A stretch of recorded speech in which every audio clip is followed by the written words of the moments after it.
அனைவருக்கு வணக்கம். நலமுடன் நான் உங்கள் கிராமத்து தோழி. இவ்வுலகில் அனைவரும் நலமுடன் இருக்க பிரபஞ்சத்திற்கு கோடான கோடி நன்றிகள் பல. எல்லாரும் எப்படி இருக்கிறீங்க? நாங்கள் ரொம்ப நல்லா இருக்கிறோம்.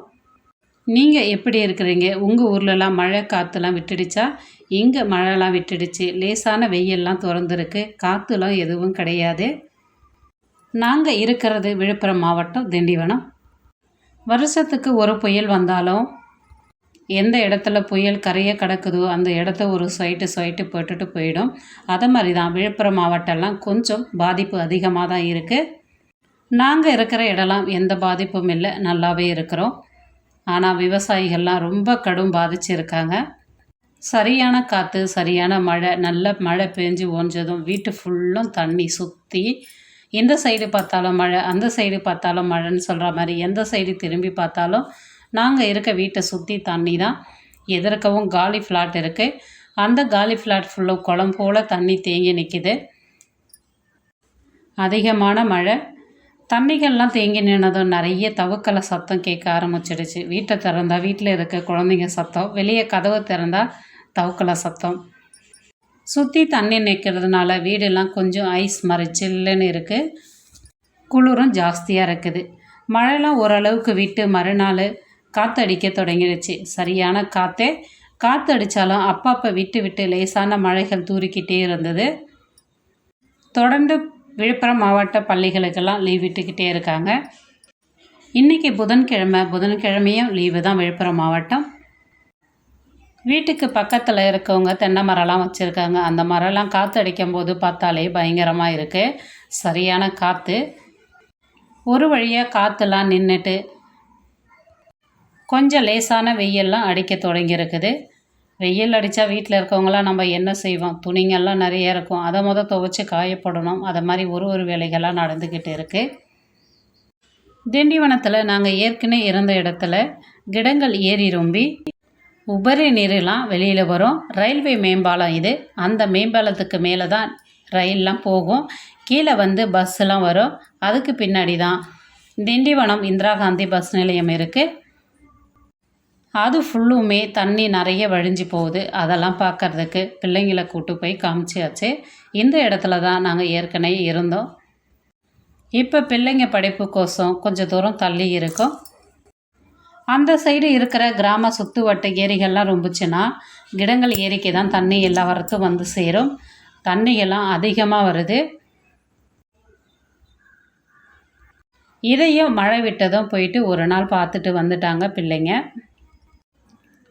காற்று மழை அப்படின்னாலே ஏரி குளம் எல்லாமே ரொம்ப வழியும். ஆனால் அதெல்லாம் பார்க்கும்போது ஒரு சந்தோஷமாக இருக்கும். யாருக்கும் எந்த ஒரு சேதாரமும் இல்லைன்னா பார்க்க சந்தோஷமாக இருக்கும். யாருக்குன்னா எதனா ஒரு கஷ்டம் நடந்துடுச்சுன்னா பார்க்க கொஞ்சம் கஷ்டமாக இருக்கும். இதெல்லாம் எங்கள் ஊர் ஏரி. நான் பிறந்த ஊர் பாமுண்டி, விழுப்புரம் மாவட்டம்தான். அதுவும் அங்கே இருக்க ஏரிகள்லாம் ரொம்ப கலைங்கள்னு சொல்லுவாங்க. அதுவும் ரொம்ப போய்கிட்டே இருக்குது. ரொம்ப வருஷத்துக்கு முன்னாடி இதெல்லாம் பார்த்தது. இந்த வழியாக தான் நாங்கள்லாம் நடந்து நாங்கள் படிக்கும்போது பள்ளிக்கூடத்துக்கு போவோம். அதுவும் பாதை தெரியுது பாருங்கள், அந்த வழி தான் நடந்து போகணும். இதெல்லாம் பார்க்கும்போது அந்த ஞாபகம்லாம் எனக்கு வந்துருச்சு. என்னதான் மழை பெஞ்சு புயல் அடித்தாலும் நம்மளுக்கு இருக்க வேண்டிய வேலை இருக்கும். அதில் முக்கியமான வேலை சமையல் வேலைங்க. வீட்டில் குழந்தைங்க இருப்பாங்க, வயசானவங்க இருப்பாங்க, எல்லாருக்கும் நம்ம சமைச்சு கொடுக்கணும். மழையின் காரணத்தினால கரண்ட்டும் ஆஃப் பண்ணிட்டாங்க. 2 நாள் கரண்ட்டு கிடையாது. எப்படியாவது எதனா ஒன்று சமைக்கணும். சமைக்காமல் யாரும் இருக்கவும் முடியாது. மழை காலத்தில் ஈஸியாக செஞ்சுக்கலாம். மிக்ஸி ஜாரில் சேர்த்து நம்ம எதுவுமே அரைக்க வேண்டியதெல்லாம் இருக்காது. இட்லி மாவு வீட்டில் ஏற்கனவே இருந்ததுனால இட்லி ஊற்றி வச்சிட்டேன்.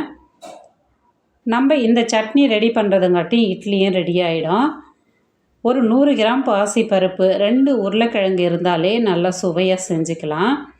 100 கிராம் பாசிப்பருப்பும் உருளைக்கிழங்கும் சுத்தம் பண்ணி குக்கரில் போட்டு ஒரு 3 விசில் விட்டாலே நல்லா வெந்துடும். ஒரு வானல் வச்சு தாளிப்புக்கு எண்ணெய், கடுகு, ஜீரகம், 1 காஞ்ச மிளகாய், 2 பச்சை மிளகாய் சேர்த்துக்குங்க. வெங்காயம் 1 கட் பண்ணி சேர்த்து வதக்கி விட்டுக்குங்க. நல்ல வாசனையாக சூப்பராக இருக்கும்.